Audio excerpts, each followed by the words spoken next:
లోని చెట్ల మధ్యలో నుంచి వచ్చిన వాళ్ళు కాల్చే ముందు వీడియో రికార్డింగ్ చేశారంట. ఆధార్ కార్డులో చెక్ చేయడం, పేరేంటో అడగడం, ఏ ధర్మమో కనుక్కోవడం, వాళ్ళ ధర్మం కాకపోతే కాల్చివేయడం, ఇవన్నీ కెమెరాలు పెట్టి షూట్ చేశారంట. పహల్గామ్ లో జరిగిన దౌర్జన్యం గురించి మనం మాట్లాడాలంటే ముందు మనం నిజం మాట్లాడాలి. జమ్మూ అండ్ కాశ్మీర్ లో అనంతనాగ్ డిస్ట్రిక్ట్ లో పహల్గామ్ లో ఇద్దరు ఐ విట్నెస్లు చెప్తున్న మాటలు మనం ఒకసారి విందాం. అక్కడ జరిగిన ప్రమాదంలో ఒక ఆవిడ పేరు పల్లవి గారు, వాళ్ళ భర్త పేరు మంజునాథ్ గారు కర్ణాటక నుంచి కాశ్మీర్ కు ప్రయాణం చేసి వెళ్లారు. అక్కడ ఒక చోట ఆగి సేద తీర్చుకొని స్నాక్స్ తింటున్నప్పుడు దూరంలో గన్ సౌండ్స్ వినపడుతున్నాయి. ఏదో ఆర్మీ ప్రోటోకాల్ అనుకున్నారు. ఇది జరిగిన నెక్స్ట్ సెకండే షార్ట్ రేంజ్ లో ఫైరింగ్ లో బుల్లెట్ తగిలి మంజునాథ్ గారు చనిపోయారు. ఆవిడ కళ్ళ ముందే కాల్చిన ఉగ్రవాది అడుగుతున్నాడు ఆయన హిందూ కదా అని. ఆవిడ బాధతో దుఃఖంతో నన్ను కూడా చంపేయండి అని ఆయనతో చెప్తే ఆయన మిమ్మల్ని చంపను, వెళ్ళి మీ ప్రధానికి చెప్పండి అని అన్నాడంట. సరే ఇది తీసి పక్కన పెడదాం. అదే ప్రమాదంలో ఇంకొకరి గురించి మాట్లాడుకుందాం. పూణే బిజినెస్ మ్యాన్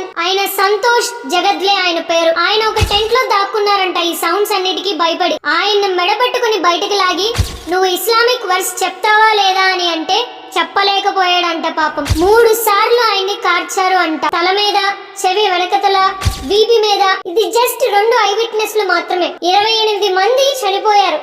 ఇవాళ మనము పహల్గామ్ లో ఏం జరిగిందనేది మాట్లాడుకుందాం. ప్రపంచంలో చిన్న భిన్నమైన సంఘటనలు రోజు రోజుకి చాలా చోటు చేసుకుంటున్నాయి. నిన్న మన భారతదేశంలో జరిగిన ఒక సంఘటన మన దేశంలో ఉన్న ప్రజలందరినీ వాళ్ళ వైపు చూసేలా చేసింది. అదే ఈ సంఘటన. ఏప్రిల్ 22, 2025 నిన్న కాశ్మీర్ లోని టూరిస్ట్ ప్లేస్ అయిన పహల్గామ్ అనే ఒక హిల్ ఏరియాలో టెర్రరిస్ట్ అటాక్ జరిగింది.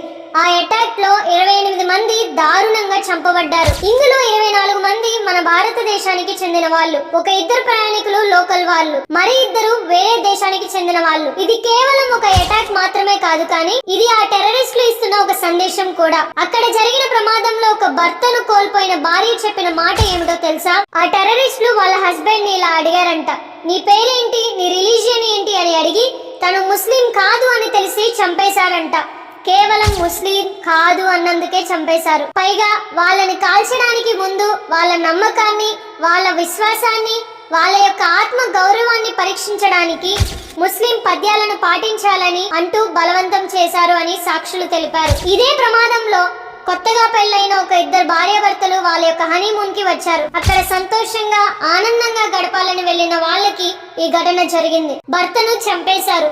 వాళ్ళ యొక్క సంతోషం అలాగే వాళ్ళ యొక్క కన్న కలలు ఒక్క క్షణంలో ఆవిరైపోయాయి. ఇక్కడ కులం, మతం, జాతి ఇవి కాదు ముఖ్యం. మనం మనుషులం అనేది మర్చిపోతున్నాం. ఒక మనిషిని మనిషిలా చూడమని ఒక గొప్ప సేవకుడు మనకు చెప్పారు. కానీ మనుషులను చూసే విధానంలో, ప్రేమించే విధానంలో మతమే ఉంటుంది. ఇప్పటికైనా మనమందరం కళ్ళు తెరుచుకొని ఒక మనిషిని మనిషిలా చూద్దాం, మనిషిని మనిషిలా ప్రేమిద్దాం, మనిషిలా ఆదుకుందాం.